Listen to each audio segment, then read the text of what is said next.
போயிடுச்சு. இப்படித்தான் பிசாசு நம்மளை சாகடிக்கிறது. நம்ம ஏன்டா உயிரோடு இருக்கிறோம் அப்படின்னு ஒரு வெறுப்பு வந்ததுன்னா நீங்க புரிஞ்சு கொள்ளணும், அது ஒரு பிசாசுடைய கிரியை. இல்லையா?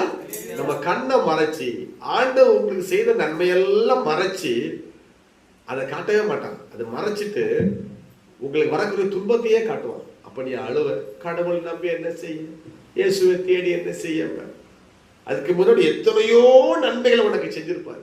எல்லாம் பிசாசு மறைச்சு அவன் நோக்கம் உன்னை சாகடிக்கணும், இயேசு விட்டு பிரிக்கணும். அதான் அவன் திட்டம். அல்லேலூயா. கர்த்தருக்கு ஸ்தோத்திரம். ஏதோ ஒரு காரியத்தை காட்டி அவங்க எல்லாம் இப்படி இருக்காங்க, நீ மட்டும் இப்படி இருக்க அப்படின்னு சொல்லுவாங்க. பிசாசு அப்படித்தான் எப்பயும் காட்டுறது, காட்டி உங்களை பைத்தியம் பிடிக்க வைக்கிறது. அல்லேலூயா. உன்னை கட்டினான்டா, பாரு அவன் பாரு வீடு கட்டிட்டான், கார் வாங்கிட்டான், வயல் வாங்கிட்டான், உன்னைய கட்டின எனத்தான அனுபவிச்சு அப்படி சொல்லக்கூடாது. அல்லேலூயா. பிசாசு யார் காட்டுவா?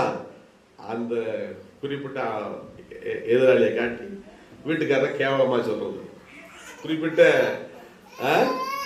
இன்னொரு பொண்ணை காட்டி உன்னைய கட்டி மனைவியை கேவலமா சொல்றது, நீ எல்லாம் எனக்கு மகனை கேவலமா சொல்றது. அவன் பாரு, அந்த பையன் பாரு எப்படி அவன் வீட்டுல இருக்க, நீ என்னடா.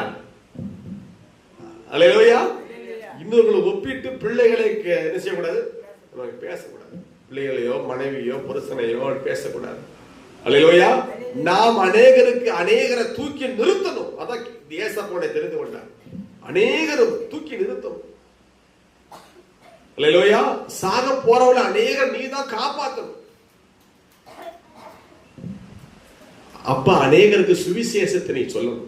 இயேசு உன்னை நேசிக்கிறார் என்பதை அநேகருக்கு நீ சொல்லணும். நீ சொல்லாம இருக்கவே கூடாது. அல்லேலூயா. எப்ப வாய்ப்பு கிடைக்கும், யாரிடத்துல எப்ப வாய்ப்பு கிடைக்கும், அப்ப தவறாமல் நீ சொல்ல வேண்டியது, இயேசு உன்னை நேசிக்கிறார், உன் பிரச்சனை எல்லாம் ஒண்ணுமே இல்லை, அவன் மாற்றுவான்னு சொல்லுங்க, விசுவாசமா சொல்லுங்க. அல்லேலூயா. விசுவாசமா சொல்லுங்க, கர்த்தர் மாற்றுவார். உடனே அந்த ஐயா அக்கா நீங்க தான் என்னை காப்பாத்துனீங்க, நான் சாகப்போ நினைச்சேன், இயேசுவை சொன்னீங்களே.